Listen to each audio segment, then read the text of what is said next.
தயாரிப்பாளர் சங்க தலைவர் திரு KR அவர்களை மேடையில் பேசுமாறு ராவண தேசம் படக்குழுவின் சார்பாக அன்போடு கேட்டுக்கொள்கிறோம்.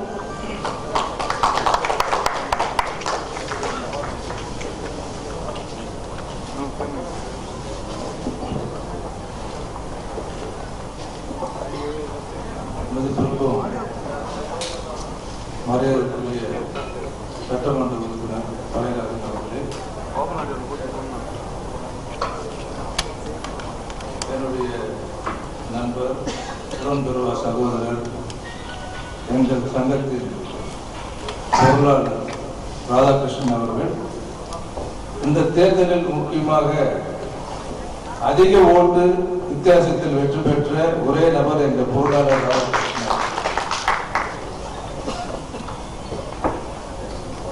நடராஜன் அவர் எங்களுடைய அமைப்பினுடைய செயற்குழு உறுப்பினர் GS முரளி, SS துர்ராஜ், கிருஷ்ணா ரெட்டி, அனைவரும் இங்கே மேடையில் வருவதற்கும் அனைவருக்கும் என்னுடைய பணிவான வணக்கம். வருகை தந்திருக்கும் ஊடகங்கள் மற்றும் நண்பர்கள் எல்லாரும் இங்கே சில அறிமுகமானவர்களும் இருக்காங்க, அறிமுகம் இல்லாதவர்களும் இருக்காங்க.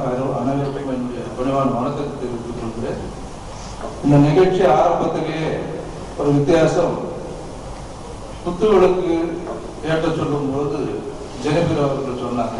ஆனா ஒரு குத்துவிளக்கே குத்துவிளக்கு ஏற்றுவது போல் அந்த குத்துவிளக்குடைய வடிவமைப்புள்ள அவங்களுடைய உருவம் அமைந்திருக்கிறது இந்த படத்தினுடைய ஹீரோயின். அது உண்மையே பார்க்க சந்தோஷமா இருக்கிறது. எனக்கு முன்னாடி பேசிய கலைராஜன் அவர்கள் சொல்லியது போல் கதை சுருக்கத்தை முக்கியமாக இலங்கை பிரச்சனையை தொடர்ந்து ஒரு சர்ச்சைக்குரிய ஒரு விஷயம் இருந்தாலும் அது தெளிவாக அழகாக சொல்லப்பட்ட கருத்தை விட அவர் சொன்ன கருத்து உண்மையிலேயே பாராட்ட வேண்டிய ஒரு விஷயத்தை அவர் அரசியல்வாதி மட்டும் இல்லாம புத்திசாலித்தனமான ஒரு அரசியல்வாதி என்று நிரூபித்து விட்டார். ஆனா கலைத்துறை அரசியல் ரெண்டுமே தனித்தனி துறை என்று சொல்லியிருந்தாலும் என்னை பொறுத்தவரை கடந்த 45 ஆண்டுகளாக தமிழ்நாட்டில் பொறுத்தவரை சினிமாவும் சரி அரசியலும் சரி தண்டவாளம் போல் டிராவல் பண்ணிட்டு சினிமாவும் சரி அரசியலும் சரி கடந்த 45 ஆண்டுகளாக கலைத்துறை சார்ந்தவர்கள் தான் நம்ம தமிழ்நாட்டினுடைய முதலமைச்சராக வந்திருப்பது தமிழ்நாட்டுக்கே ஒரு பெருமையான ஒரு விஷயம். முக்கியமாக கலைத்துறைக்கும் சந்தோஷப்பட வேண்டிய ஒரு விஷயம். இந்த சூழ்நிலையிலே ஒரு படத்தை சினிமா தயாரித்து அந்த ஆடியோ மற்ற ட்ரெய்லர்களுடைய வெளியீட்டு விழா பாடல்கள் இங்கே நடைபெற்றுக் கொண்டிருக்கிறது. கலைராஜன் அவர்கள் சொன்னது போல் தலைப்பு ரொம்ப ஒரு படத்திற்கு தலைப்பு ரொம்ப முக்கியம். அந்த தலைப்பு இயக்குனர் அவரே நடிகராக இருக்காரு, அவரே கதை, திரைக்கதை, வசனம் எல்லா பொறுப்புகளும் அதிகமா அந்த கதாநாயகனை எடுத்திருக்காரு. ஆக நிச்சயமாக ஒரு நல்ல கதையாகவும் இந்த படம் அமையன்றதுல சந்தேகம் இல்லை. தலைப்பு உண்மையிலே சிம்பிளாக படிக்கிறதுக்கு அந்த இடத்துல ராவண தேசம் போது சில பேர் இப்போ சில தலைப்புகள் படிக்கிறதுக்கே போஸ்டர்ல பாத்தீங்கன்னாலும் படிக்க முடியாது, பேனர்ல பார்த்தாலும் படிக்க முடியாது. அப்படி இல்லாம தெளிவா தலைப்பு போட்டிருப்பது படிக்கிறதுக்கு வசதியா இருப்பது பாராட்ட வேண்டிய ஒரு விஷயம். கேட்ட பாடல்கள் இசையமைப்பாளர் சிவன் பாராட்டணும். ஏன்னா அழகா கேட்க தெளிவா இருக்கு. முக்கியமாக இசையமைப்பாளர்கள் மியூசிக் வார்த்தைகளை விட டாமினேஷன் பண்ணணும்னு சொல்லி பண்ணக்கூடிய சூழ்நிலையில வார்த்தைகளுக்கு முக்கியத்துவம் கொடுத்து தெளிவா அந்த வார்த்தைகள் கேட்கும் வரை அந்த இசையமைத்தது இசையமைப்பாளர் நான் பாராட்ட கடமைப்பட்டு இருக்கிறேன். ஸோ இந்த இன்னைக்கு சினிமா கலைத்துறையில முக்கியமா சொல்ல வேண்டியது விளம்பரம்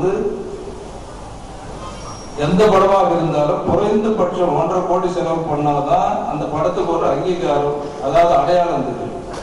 அதிகபட்சமா 6 கோடி 7 கோடி செலவு பண்ண வேண்டிய ஒரு சூழ்நிலை இருக்கு. ஆகையால் எதுவாக இருந்தாலும் தயாரிப்பாளர்கள் சங்கம் உங்களுக்காக எந்த சேவையும் செய்ய நாங்கள் தயாராக இருக்கோம். தயவு செய்து வியாபாரம், அதாவது படம் எடுக்கிறது சுலபம், படம் இருந்தா படம் எடுக்கலாம். ஆனா இன்றைக்கு ப்ரமோஷன், அது எக்ஸிகியூஷன், ரிலீஸ், பல விஷயங்கள் இதுக்கு அடங்கியிருக்கு. அப்புறம் திரையரங்குகள். ஸோ இதை தயவு செய்து கலந்து பேசி எந்த நேரத்தில் எப்படி ரிலீஸ் பண்ணலாம்னு தயவுசெய்து கலந்து ரிலீஸ் பண்ண சந்தோஷமா இருக்கு. இல்லைன்னா படத்தை முடிச்சுட்டு எல்லாம் முடிஞ்ச பிறகு அதுக்கப்புறம் வந்து குறைகள் வந்து சொல்றதுல எந்த விதமான பிரயோஜனம் இல்லை. வந்த அமைப்புக்கு வந்து நாங்கள் சேவை செய்ய தான் வந்திருக்கோம். அதை எங்களை கலந்து பேசுமாறு பண்ணுவேன் கேட்டுக்கொள்கிறேன். இப்போ அண்டர் ப்ரொடக்ஷன்ல மட்டும் நான் கேள்விப்பட்டது இது வந்து ஆரோக்கியமா அது வேற ஒரு விஷயம். கிட்டத்தட்ட 450 படங்கள் வந்து டிஜிட்டலா இருந்தாலும் சரி, பிலிமா இருந்தாலும் சரி, மொத்த டெக்னாலஜில இருந்தாலும் 450 படங்கள் வந்து அண்டர் ப்ரொடக்ஷன்ல இருக்கு. அது ஒரு சந்தோஷமான விஷயம். அதே நேரத்தில் யோசிக்க வேண்டிய ஒரு விஷயம். அதே போல வந்து சமீபத்தில் தான் நீங்க வந்து பார்க்கும்போது சிறுமுதலீட்டு படங்கள் நல்ல கதையோட, நல்ல இயக்குநர்கள் நல்ல கதையோட வந்து வரக்கூடியது வந்து இந்த கடந்த ஒரு வருஷமா நீங்க பார்க்கும்போது நல்ல கதைகள் நம்மளால பார்க்க முடியுது. ஆதலால் காதல் செய் இங்க வந்திருக்காரு அந்த அதனுடைய நடிகர். அருமையான ஒரு அற்புதமான ஒரு படம் அது. அவருடைய ஃபாதர் ரமேஷ், ஃபைனான்ஸ் ரமேஷ் சொன்னா அவர் பண்ணாத படங்களை தமிழ்நாட்டில் வந்து பல தயாரிப்பாளர்களுக்கு அவர் உதவி செய்யாத இது அவர்கிட்ட வாங்காத ஆளே இருக்க மாட்டாங்க. அவங்க அப்பாவும் அவரும் சரி, அவங்க பெரிய ஃபைனான்சியர் அவருடைய படம் சமீபத்தில் வந்து அருமையா இருந்தது. ஸோ ஆக புதுமுகங்கள் புது இயக்குநர்கள் தயாரிக்கிற படங்கள் ஒரு காலத்தில் பிரச்சனையா இருந்தாலும் இப்போ அந்த படங்கள் வந்து நல்லா வரவேற்பு இருக்கு. ஆக அஜய் நம்ம ஹீரோ வந்து வெற்றி பெற வேண்டும், ஹீரோயின் வந்து பரபரப்பாக பேசப்பட வேண்டும். அதே நேரத்தில் இந்த கலைஞர்கள் இந்த படத்தில் டெக்னீஷியன்ஸ் எல்லாருக்கும் என்னுடைய பாராட்டு தெரிவித்துக் கொண்டு இந்த படம் மாபெரும் வெற்றி பெற வேண்டும் என்று வாழ்த்து